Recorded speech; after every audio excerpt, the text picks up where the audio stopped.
back into the beautiful Finnish nature. Beautiful, especially in summer, although winter is pretty cool as well since we have snow. I thought I wanted to make a video series on such a topic as motor learning, or the principles of motor learning in practicing of vocal technique. Motor learning as such has been studied relatively extensively, but in relation to voice not so much, although in the couple of let's say within 5 years or something like that, few studies have started to emerge about how the principles of motor learning effect in voice training. There are some studies, and I will put some interesting suggestions for reading in the subscription field of this video. But I want to discuss some ideas that I have found useful, and I, to some extent, I should say mostly, I've adapted these ideas from literature that has studied different type of sport activities and how those can be learned. So what I should probably mention at this point, that just to clarify that motor learning, it basically means skills that involve body motion or are performed with the body, so to say. How those kind of skills are learned, that's a bit of different from, let's say, you could say learning history or mathematics. Those don't involve the body, at least in the same way. So motor learning, basically learning skills that are performed with our body or movement of our body. And it's pretty easy to understand that singing is definitely such a skill.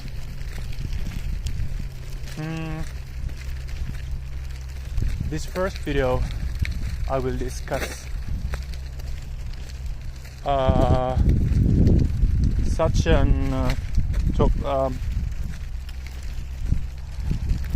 kind of one factor that affects in motor learning, and that would be the focus of awareness. So where we should be concentrating when we practice singing. This has been studied especially in relation to different type of sport activities, such as golf swing, for instance. And the results of some studies seem to suggest that so-called external focus of awareness might be preferable in most of the cases to what is called internal focus of awareness. Internal focus basically means that when we practice, we concentrate in our body movements, and external would be concentrating on something outside our body. If we talk about, let's say, golf swing, that would be, you could use as an example of internal focus as concentrating on your hand movement when you swing the ball, and external would be concentrating on the golf club instead. And actually some studies have been done with beginner golfers, well, people who don't have experience in golf, and it seems to be the case actually that concentrating on the golf club seems to give better results, or it makes you learn quicker.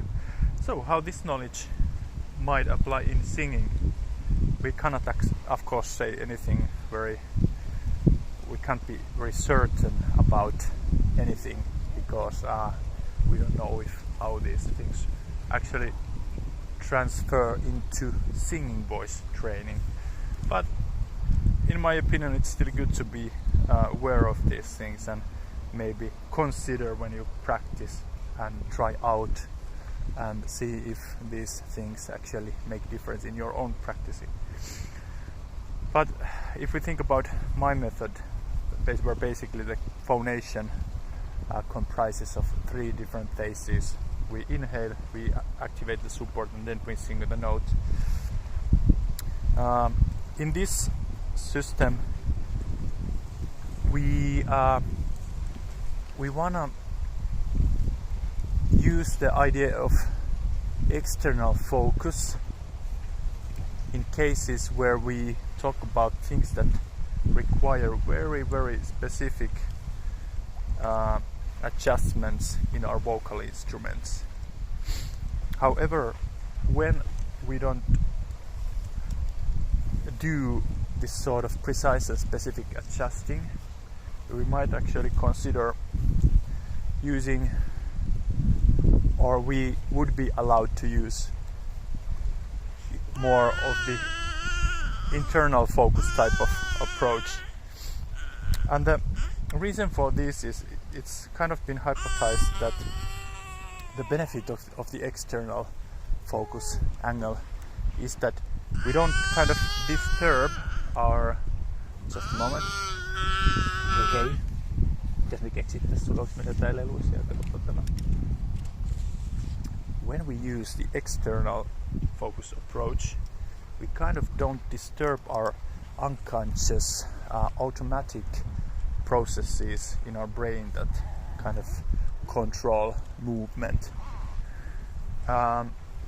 It is kind of theorized that if we instead would try to kind of control the movement with the conscious mind, since our conscious mind doesn't actually have as great processing power as our unconscious mind, we tend to make the movements not so specific and precise, or actually we might actually end up like using very rough adjustments that won't produce very good outcomes. And at the same time, if we practice with that focus, that internal focus, we don't allow our automatic movement control to improve. You could think about it that almost like a muscle memory. But if we think about different types of sports, for instance the golf swing, almost every type of sport includes this type of basic technique, which would be like the posture that you use to hit the ball and placement of head and that sort of thing. I think that those can be sort of like such settings in our body that do not include the need to adjust very precisely and specifically. So it doesn't matter. It doesn't disturb our improvement if we sometimes concentrate internally when we practice into those type of things. In my singing approach, that would include, as mentioned, or I'm not sure if I already mentioned, but anyway, it would include breathing. We don't need to, when we inhale, to have our diaphragm in an exact location. It's good enough if we get diaphragm activating and lowering. And in the case of support, same thing. We just need to kind of stabilize the bottom of our lungs, which would be the abdominal cavity. So in those type of things, we can rely more on internal focus of awareness. But if we start to talk about what happens higher up in our instrument, like the muscles around our rib cage that control and fine-tune the subglottal pressure in our lungs. Then we have to be more careful not to poke around too much with our conscious, because it will start to happen so that we will probably start to disturb the automatic processes that control the movement and learn, and to the improving process of those. Same would apply muscles around here. Here is a lot of small adjustments with very small muscles that need to be very precise. So if we, in a wrong way, we start to consciously adjust here to keep different parts in specific places, there's always risk of doing what I mentioned already, disturbing the unconscious learning in our body, the formation of muscle memory, so to speak. So the training should always take use of this, our huge unconscious power of our brain, unconscious processing power, which is highly more efficient and powerful compared to our conscious mind. If you really think about it, you cannot keep in your conscious memory too many things at once. You start to forget very quickly. This so-called working memory is not made for that kind of thing, and not in that type of learning of the more profound and specific skills. We should always take advantage of our unconscious processing power. What would be external focus of awareness then? That's not very easy to answer. That might actually depend. What I have been using myself, and you might understand it if you check my method with the free vocal technique course I've been building here on my YouTube channel. When we practice the phonation, exactly, at the phonation after the creation of support, at that point we don't do too much like conscious adjusting. We tend to concentrate on the outcome. Actually, we are trying to focus on the fact that we would make the note or the phrase, syllable that starts the phonation very good, without any sliding and breathy attack. We want to get the sound started as quickly as possible and as precisely as possible. So in that situation, I theorize it in that way that we basically, what we do, we set a goal to our mind, and we leave very much freedom for our unconscious mind to perform the singing task at that point. So consciously we practice concentrating on inhaling and support, but when it is time to actually sing, then we try to give much more freedom to our unconsciousness to perform the skill. And that, in my mind, I think might be something that would really help the improvement.